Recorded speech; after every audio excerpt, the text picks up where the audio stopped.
우리가 사는 세상은 기계적이지 않고 유동적입니다.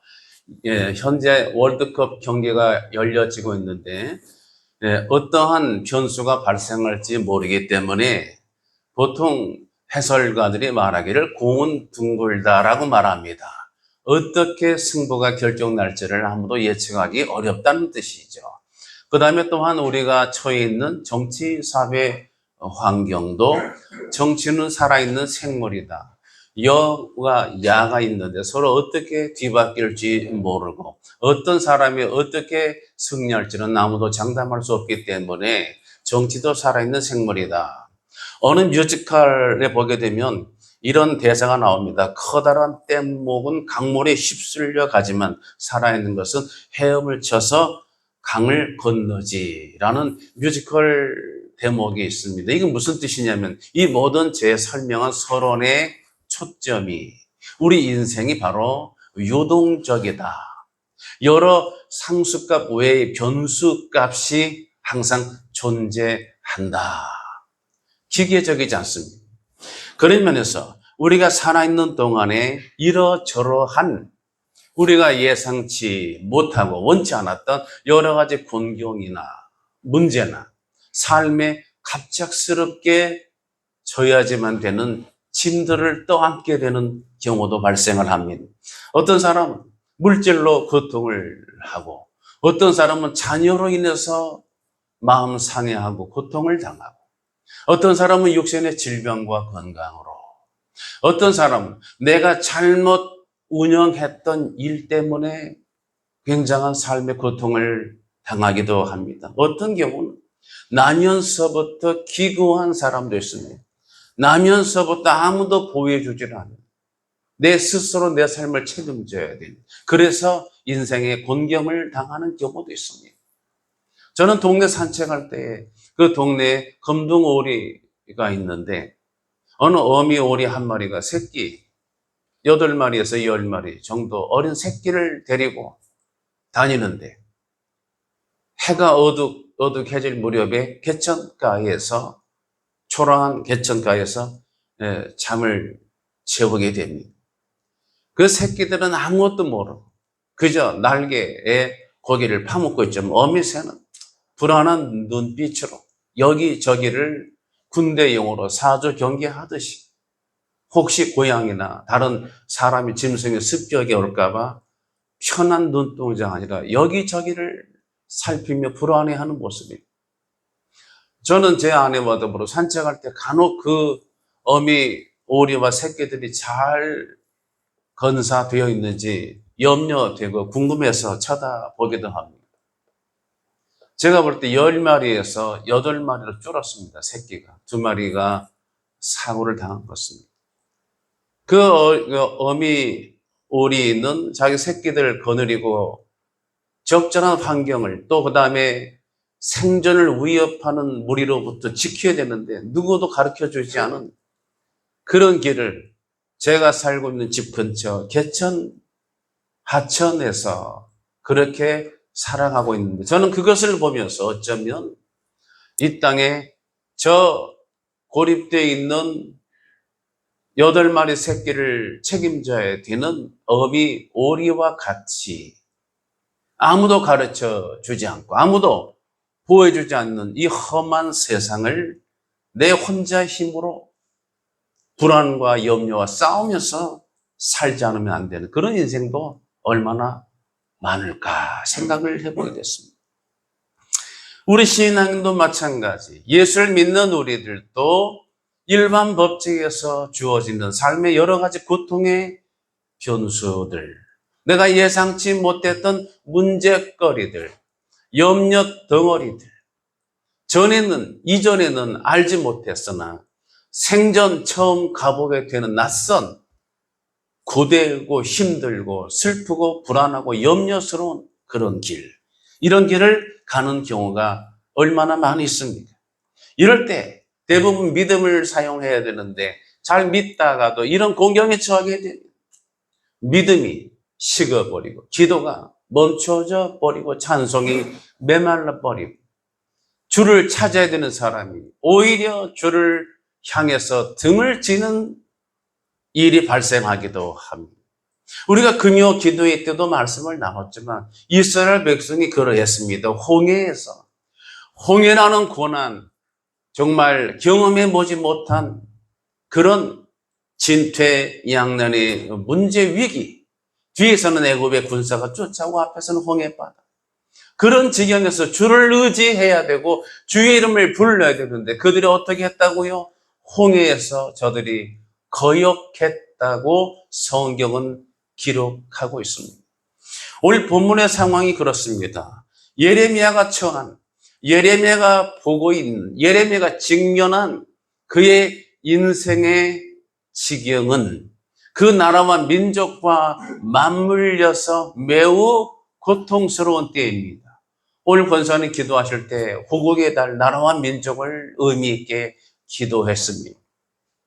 예레미야가 나라와 민족으로 인해서 마음이 너무 상하고 너무 낙심했습니다. 바벨론 침공으로 현재 유다와 예루살렘이 그 옛날에 정말 다윗 왕조의 아름다웠던 그 모든 그런 은혜와 평안 다 잊어버리고 까먹어버리고 지금은 붕괴 직전의 모습을 보이고 있습니다.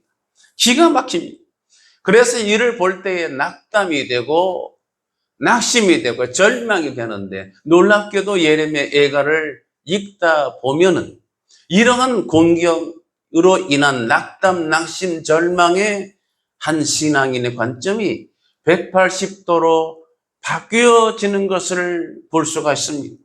오히려 이런 염려에서 벗어나 구원의 소망을 고백하는 지경으로 전환이 됐습니다. 어떤 일이 있었습니까? 어떤 연유입니까? 무슨 까닭에 지금 현실은 그대로인데 어떻게 해서 이렇게 놀라운 소망의 고백의 사람으로 바뀌어져 있습니까? 여기에는 여러 가지 우리가 짚어봐야 될 요소가 있습니다. 먼저는 우리가 예레미야를 통해서 한 신앙인이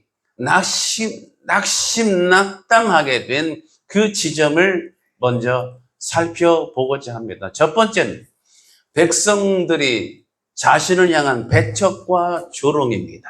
배척과 조롱.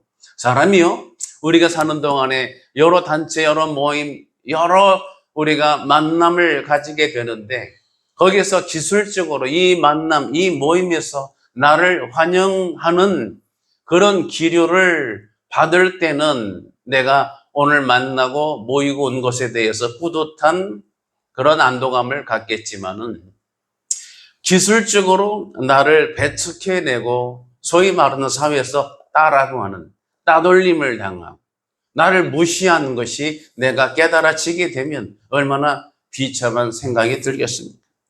하나님의 명령에 따라 예레미야는 예루살렘 사람들에게, 유대인들에게 주의 말씀을, 메시지를 전달하는 메신저 역할을 했습니다. 이건 뭐냐면 예루살렘이 저들의 범한 범죄로 말미암아 이제 망하게 멸망할 것이다 하는 그러한 말씀을 하나님이 주셨기 때문에 저들에게 전했습니다. 전한 목적은 저들이 돌이켜 회개해서 구원, 회복에 일어난 것이죠. 그런데 백성들은 그 예레미야가 전하는 하나님의 말씀 앞에 첫 번째 권위를 부여하지 않고 두 번째 저들의 메시지 내용을 저들은 귀를 막고 거부했습니다. 눈을 감았다, 귀를 막았다라고 예레미야서는 그렇게 기록하고 있습니다. 그리고 오히려 그 말씀을 전한 선지자를, 주의 종을, 하나님의 메신저를 오히려 비웃고 조롱을 했습니다. 예레미야가 3장 14절의 고백은 바로 그 대목입니다. 나는 내 모든 백성에게 조롱거리, 곧 종일토록 그들의 노랫거리가 되었도다. 여러분, 예레미야 본인이 나라와 민족을 지금 붕괴되고 무너져가는 것을 보고 그것을 매를 치는 하나님의 말씀을 담당하고 전달한 것도 고통스러워 죽겠는데 이 말씀을 듣고 난 백성들이 자신을 오히려 비웃고 노래하고, 이것은 비웃는 노래이죠. 조롱하고 배척을 했습니다. 마음이 너무 답답하고 괴롭고 비참하고 상해지는 것입니다. 여러분 예레미야 뿐이겠습니까? 사도 바울도 주의를 감당할 때 정말로 그도 말할 수 없는 마음의 고통을 가져야 했습니다. 그가 감옥에 갇히니까 빌립보서에 보게 되면 감옥에 갇힌 일로 오히려 유대인들이 더 즐거워하고 기뻐하고 보란듯이 바울이 하다가 못한 일을 저들이 하면서 바울을 무력화시키고 조롱을 했습니다. 고린도후서 1장 8절에 보면 바울이 얼마나 많은 무거운 염려와 고통의 짐을 졌는가를 보게 해주는 대목이 나와 있습니다. 형제들아, 우리가 아시아에서 당한 환난을 너희가 모르기를 원하지 아니하노니 힘에 겹도록 심한 고난을 당하여 살 소망까지 끊어지고 살 소망까지. 여러분, 사도 바울이 항상 기뻐하라, 쉬지 말고 기도하라, 범사에 감사하라, 그리스도 예수 안에 있는 하나님 뜻이라고 설파했던, 가르쳤던 사도 바울이 뭐라고 합니까? 살 소망까지 끊어졌다고 고백을 합니다. 누가? 주의 종이. 하나님의 말씀을 맡은 자. 여러분, 시편 74편 아삽의 시, 정확히는 아삽은 다윗 때니까 아삽의 자손의 시가 시편 74편인데 이때가 예레미야가 활동하던 그때에 아삽의 자손이 동일한 동시대에 살고 있어서 그가 이 나라와 민족이 붕괴되는 걸 고통으로 지은 시가 시편 74편 또는 79편입니다. 두 편을 줬습니다. 그 중에서 시편 79편 4절 보면 이렇게 아삽의 자손이 고백을 하고 있습니다. 우리는 우리 이웃에게 비방거리가 되며 우리를 에워싼 자에게 조서와 조롱거리가 되었나이다. 이렇게 고백을 하셨습니다. 이것이 누굽니까? 나라와 민족을 염려하고 걱정하고 하나님의 말씀을 붙잡으려고 애를 쓴 신시가 사명자, 일꾼, 기도의 용사, 신앙인, 말씀을 지키려는 자의 비참한 고백입니다. 두 번째, 예레미야가 이렇게 낙담한 두 번째는 억울함의 관점입니다. 그가 갇히거나 매를 맞거나 죽음의 위협까지 받는 이런 일들이 반복되면서 예레미야는 이것을 뭐라고 하냐면 하나님께서 매로 나를 치신다라고 이것을 고백을 했습니다. 예레미야가 3장 1절에 3절 보면 여호와의 분노의 매로 말미암아 고난당한 자는 나로다. 여러분, 지금 나라와 민족이 매를 맞고 있는데 예레미야가 오히려 내 자신이 매를 맞고 있다고 고백을 합니다. 나를 이끌어 어둠 안에 걸어가게 하시고 빛 안에서 걸어가지 못하게 하셨으며 종일토록 손을 들어 자주 나를 치시는도다. 왜 이렇게 고백을 합니까? 지금 민족을 치시고 계시고 이것을 보면서 마음이 지금 고통당하고 있는데 왜 하나님이 손을 들어 나를 치신다고 1인칭 관점에서 고백을 하고 있습니까? 이거는 뭐냐면 나라와 민족이 내 삶과 별개의 것이 아니라 나라와 민족이 곧 나 자신과 나라와 민족을 동일시 할 때에 가능한 고백입니다. 자식이 아프면 부모는 더 아프잖아요. 왜냐하면 자식과 부모 남으로 떼어서 보는 게 아니라 내 핏줄, 내 혈육으로 볼 때에 그렇게 고통하는 겁니다.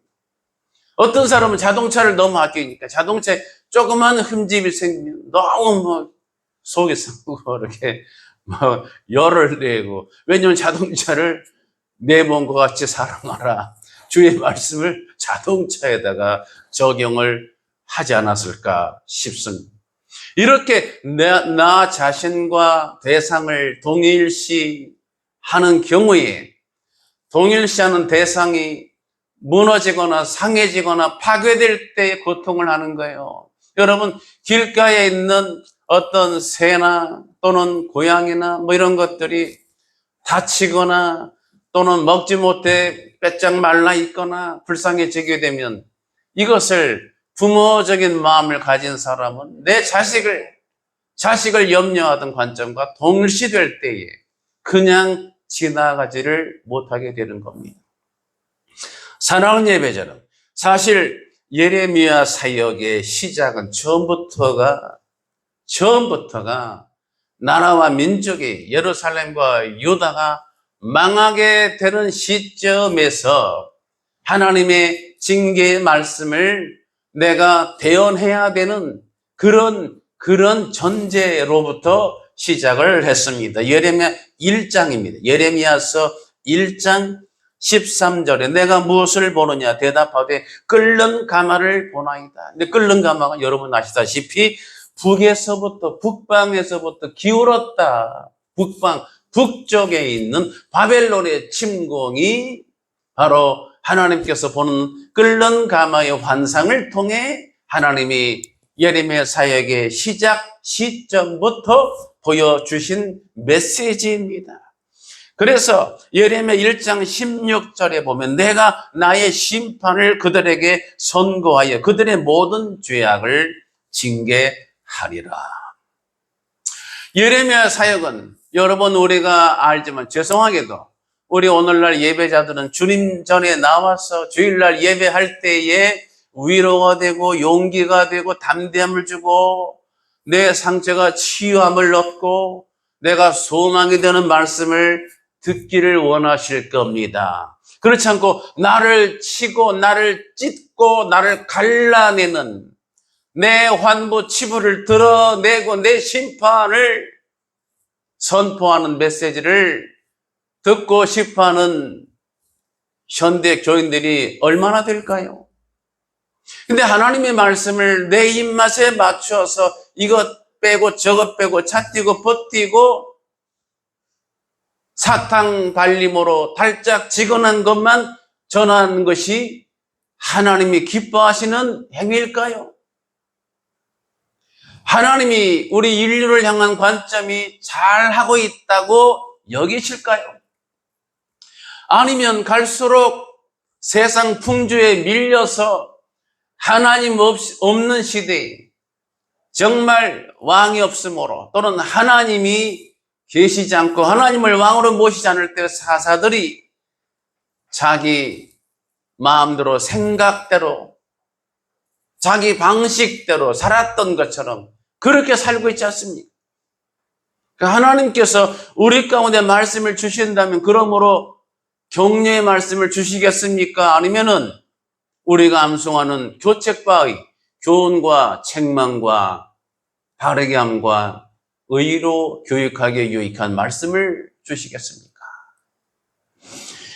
예레미야는 그러므로 하나님이 손을 들어 나를 치신다고 말하고 있습니다. 내 삶이 저들의 삶과 내 이웃 공동체 나라와 민족과 떨어져 있지 않다고 여기는 까닭에 지금의 때리시는 말씀이 나와 상관없는 말씀이 아니라 곧 나를 향한 말씀이고 저들의 죄가 곧 나의 죄고 저들의 패악한 모습이 내 속에 있다고 하는 것을 정직한 영으로 이것을 깨닫고 고백하는 표현입니다. 사랑하는 예배자는 오늘도 마찬가지.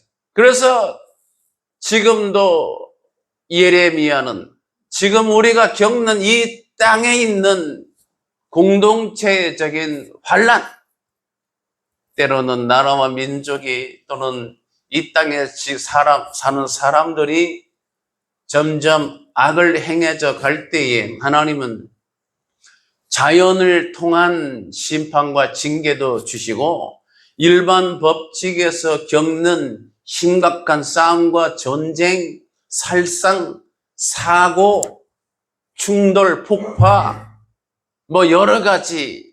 왜냐하면 점점 불법이 행하면서 사랑이 식어지고 말세에 이런 현상이 진행되는 것을 하나님이 허용 작정해 두셨습니다.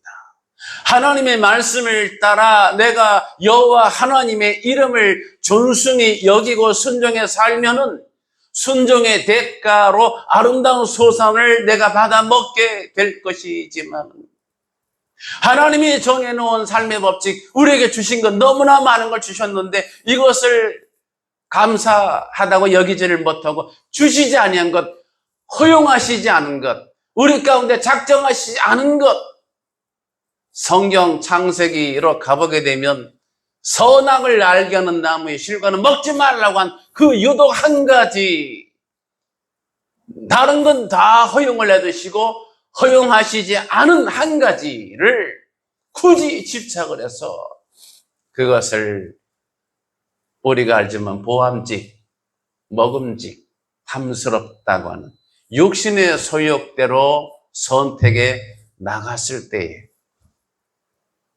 고통이 주어지게 된 겁니다. 사랑하는 예배자는 그래서 두 번째 예레미야가 낙담하고 상한 것은 그가 당한 이 민족으로 인한 패역함을 인한 그래서 내가 매를 맞는다고 하는 억울함의 정서까지 녹아져 있습니다. 세 번째는 기도의 무응답입니다. 여러분 예레미야가 3장 8절 보면은 내가 부르짖어 도움을 구하는 내 기도를 물리치셨다고 기록을 하고 있습니다. 여러분 사람마다 힘이 있잖아요. 어떤 사람은 자식들이 힘인 사람이에요. 자식들이 잘 돼가지고 전문 엘리트가 돼 있고 또 아주 물질적으로도 풍부하고 잘 살고 뭐 이런 것도 자산이 됩니다. 전통에 가득한 화살과 같이. 어떤 사람은 자신의 건강을 힘으로 삼고 어떤 사람은 이것도 저것도 없는데 말을 잘해요. 말을 기가 막히게 잘을 해서 그냥 요 말을 하는 것으로 내가 먹고 사는 이런 사람도 존재하고 힘으로 삼는 것들이 있습니다. 어떤 사람은 내가 아닌 경우에 내가 아는 지인 인맥을 통해 유력한 사람과 내가 알고 가까운 사이다. 이런 인맥을 자랑하는 그런 경우 간혹 그러다가 문제가 생기기도 합니다. 그렇다면 우리 신앙인에게 힘의 출처는 뭘까요? 바로 오래 생각할 게 없어요. 아버지 하나님께 부르짖어 간구하면 들으시고 응답을 주실 것. 이것이 우리 힘입니다. 하나님께 내 문제를 고하면 하나님 들으시고 응답을 하시네요. 이것이 기가 막힐 우리 힘 아니겠습니까? 성경은 이 부분을 강조하죠. 예레미야 33장 3절에 너는 내게 부르짖으라 내가 내게 응답하겠고라고 기록을 하고 있습니다. 요한복음 10장 14절에 내 이름으로 무엇이든지 내게 구하면 내가 행하리라고 기록하고 있습니다. 그 다음에 우리가 기도해서 응답이 더디 왔을 때 가장 곤란함을 느끼는 본문이 바로 야고보서 5장 16절이에요. 이게 뭐냐면 의인의 간구는 역사는 힘이 크민이라 되어 있어요. 그러니까 내가 기도했는데 역사하는 것이 없다고 하면 내가 의인이 아닌 거죠. 그래서 믿는 자들이 때로는 주의 종들이 또는 주의 직분을 맡은 일꾼들이 정말 곤경에 처하는 부분 말씀들이 바로 이 야고보서 5장 16절. 이렇게 의인의 기도, 간구가 역사하는 힘이 크다고 했는데 내가 아무리 기도해도 응답이 없어요. 그러면 어떻게 돼요? 멘붕이 오는 거죠. 예레미야가 지금 그런 거예요. 내가 기도 안 한 게 아니에요. 열심히 너무 기가 막혀서 하나님께 부르짖어 기도를 했건만 그럼에도 불구하고 응답이 주어지지 않습니다. 이렇게 되면은 신앙인에게 첫 번째 심리적으로 불안 정서가 엄습해 옵니다. 평안이 깨져버린다는 뜻이에요. 두 번째는 바로 그 다음에 담대함을 잃어버립니다. 어떤 일을 할 때 믿음으로 내가 바라는 것들의 실상이라고 암송하고 부르짖어 기도하던 신앙인이 동력을, 에너지를 잃어버리게 되죠. 세 번째는 내가 다시 한번 그럼에도 불구하고 내가 밤새 수고하여 얻은 것이 없지만은 말씀에 의지하여 다시 한번 그물을 내리리이다. 베드로의 이 용감한, 이 담대한 믿음을 다시 재시도하는 것을 엄두를 내지를 못하게 됩니다.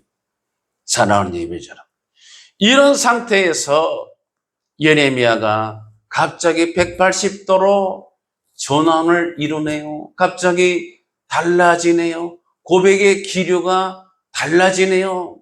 그런 바다에도 가면은 해류가 있는데요. 이렇게 해류가 이렇게 난기류, 따뜻한 쪽에 있다가요, 어느 지점을 넘어서게 되면 갑자기 한랭한 차가운 그 해류가 있는 걸 만나게 돼. 조금 이렇게 안으로 들어가면 그런 수온 차이가 확 달라집니다. 수온 차이가 확 달라. 이거는 흐름이 다른 해류가 만나져 있는 거예요. 그 다음에 물살도 겉으로 보면 똑같은 바다지만 그쪽은 좀 다를 수가 있어요. 바다라는 데는 아주 가변적이고 유동적입니다. 사랑하는 예비, 그것처럼 예레미야가 갑자기 이런 기류가, 해류의 온도가 차갑다가 갑자기 따뜻한 쪽으로 달라졌습니다. 연유가 뭘까요? 자, 이것이 오늘 예배 또 설교의 중요한 포인트입니다. 이 한마디로 말하면 예레미야가 지금 내게 주어진 것, 예레미야가 오늘 본문에 우리가 합독한 말씀을 떠올려 보게 됩니다. 그것을 기억하고 낙심이 됐다고 그랬죠. 낙담이 됩니다. 쓴 고초와 재난 담지. 그런데 이것을 생각하고 소망이 생겼다고, 그것이 있고 이것이 있었습니다. 그것과 이것은 한 글자 차이지만 굉장히 중요한 가름을 나타냈습니다. 그것은 지금까지 예레미야가 낙담하고 낙심하고 절망하고 좌절하고 마음의 고통을 당하는 지금의 이 민족 유다와 예루살렘의 범죄로 인한 패망의 이 과정입니다. 나를 포함해서. 그런데 이것을 생각하고 소망이 되었다고 하는 것은 지금 달라진 첫 번째, 하나님의 긍휼입니다. 하나님의 자비와 긍휼이 무궁하시도다. 여러분, 예레미야가 3장 19절에서 21절 보면은 내 마음이 그것을 기억하고 내가 낙심이 되오나, 이게 바로 고초와 재난, 숙과 담즙이잖아요. 그런데 그것이 아니라 이것을 내가 내 마음에 두었더니 그것이 오히려 나의 소망이 되었사오문 하면서, 그러면서 22절에 이것이 무언가를 밝혀주고 있네요. 여호와의 인자와 긍휼이 무궁하심으로 우리가 진멸되지 아니함이니이다. 이것들이 아침마다 새로우니 주의 성실하심이 크시도소이다. 할렐루야. 이거였습니다. 현실은, 환경은, 여건은 절망적이고 건질 것이 아무것도 없고 이미 끝난 것이고 다 찢어졌고 잃어버린 바 됐고 깨진 바 됐죠. 눈을 들어 하늘을 바라보았을 때 여호와의 긍휼하심, 이것이 무궁하시다고 하는 것이 이 모든 문제를 다 덮고도 치료하고도 고치고도 남음이 되었다고 하는 거예요. 사랑하는 예배자 여러분, 이 하나님의 긍휼은 라함, 이것이 바로 깊이 사랑하다, 불쌍히 여기다. 이 명사형은 레헴. 이 레헴은 어머니 자궁에서 유래된 단어입니다.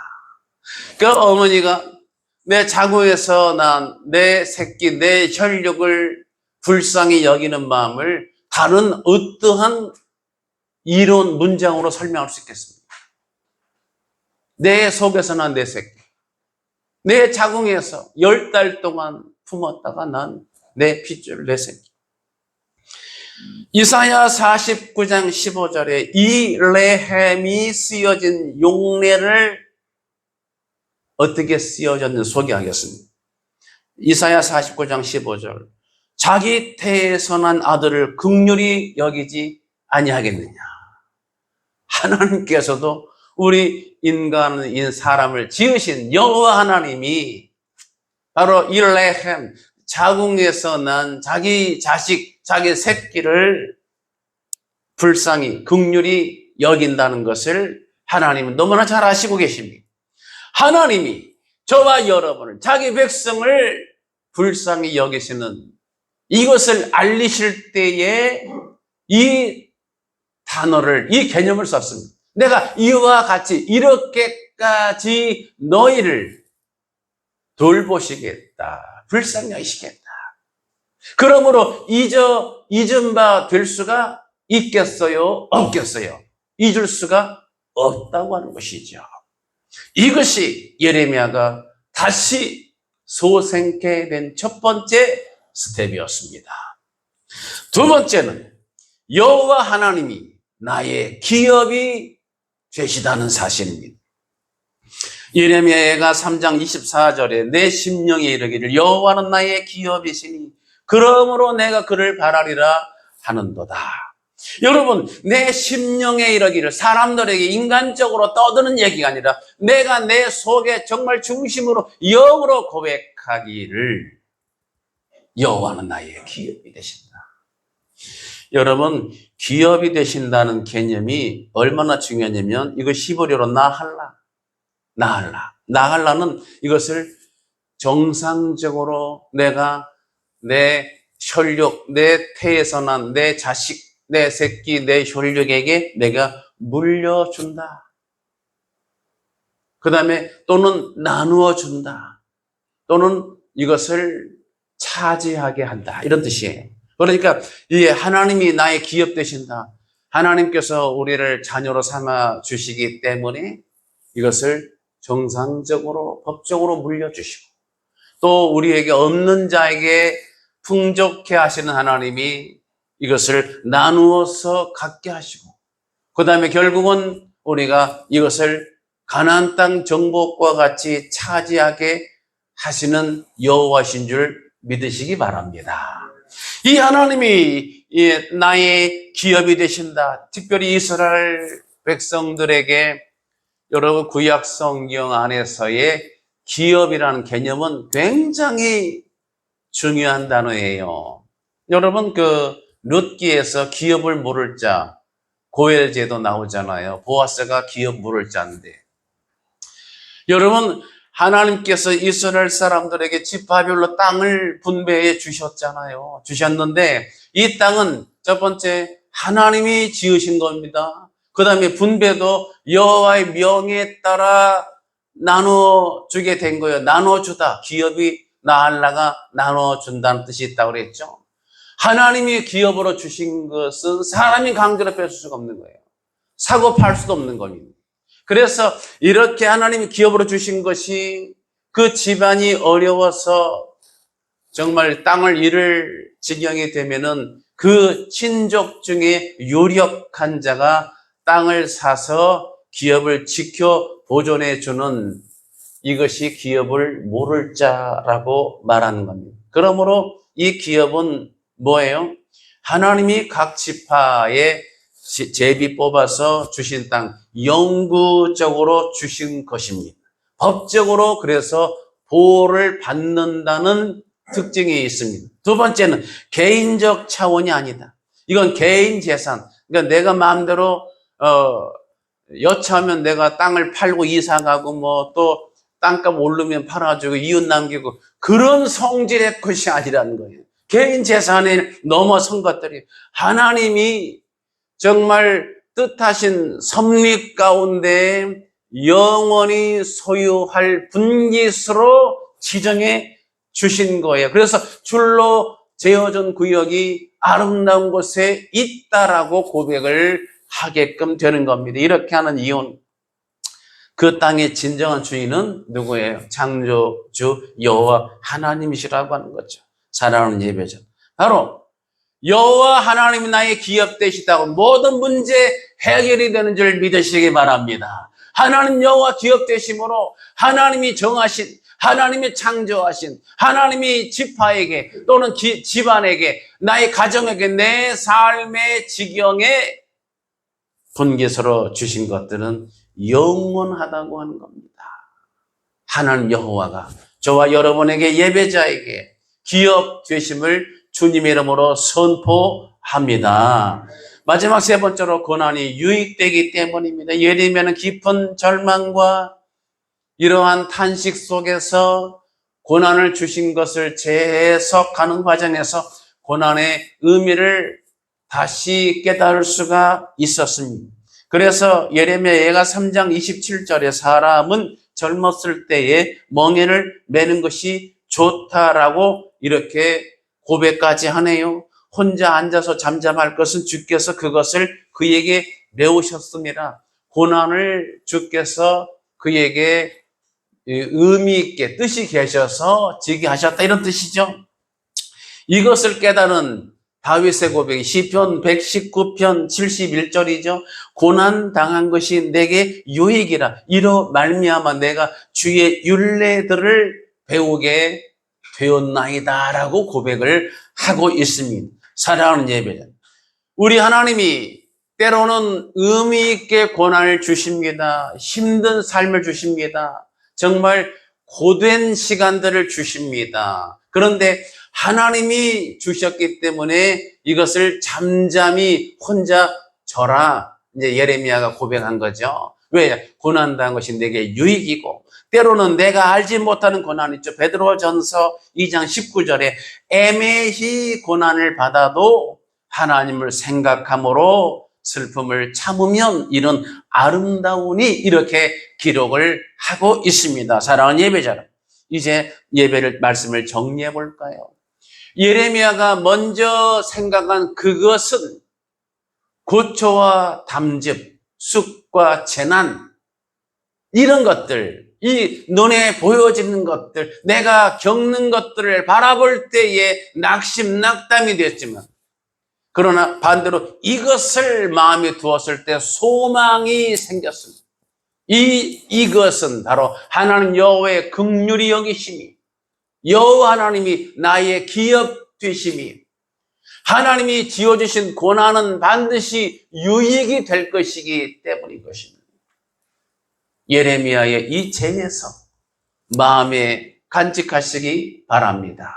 우리가 사는 동안에 그것들, 예레미야가 힘들어했던 그것과 같이 환경적, 물리적, 물질적, 육신적, 세상적으로 나에게 마이너스가 오는 것은 힘들지만, 낙담이 되지만, 예레미야처럼 여호와 하나님의 긍휼하심, 무궁하심, 여호와 하나님의 기업되심, 고난까지도 유익하게 하시는 하나님의 섭리를, 이것을 내 마음에 두게 되면 우리는 어떠한 어려움도, 문제도 반드시 이기게 될 줄로 믿습니다.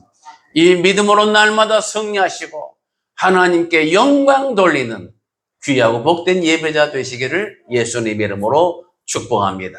기도하겠습니다. 할렐루야. 영광과 존귀와 찬송을 살아계신 하나님 앞에 올려드립니다. 우리 삶은 흔들리는 갈대와 같이, 들의 풀의 꽃과 같이 약하고 시들고 많은 것이지만, 그래서 우리 환경적으로는 우리가 온통 쑥과 고초와 담즙, 재난, 이런 것들이 눈에 들어오지만, 그래서 낙담, 낙심도 하지만, 그러나 예레미야가 재해석을 하고 이것을 마음에 두었을 때 오히려 소망이 넘쳐난 것과 같이 우리 하나님의 긍휼히 여기심을 잊지 않게 하시고, 하나님 여호와가 나의 기업 되심을 고백하는 예배자 되게 하시고, 어떤 고난의 지경을 통과할지라도 반드시 이것을 통해서 유익되게 하실 여호와 하나님이신 것을 기억하고 찬송하기를 멈추지 않게 하시고, 기도를 놓지 않게 하시고, 하나님 이름을 높여드리는 신실한 예배자 되게 하옵소서. 예수님의 이름으로 간절히 기도드리옵나이다. 아멘.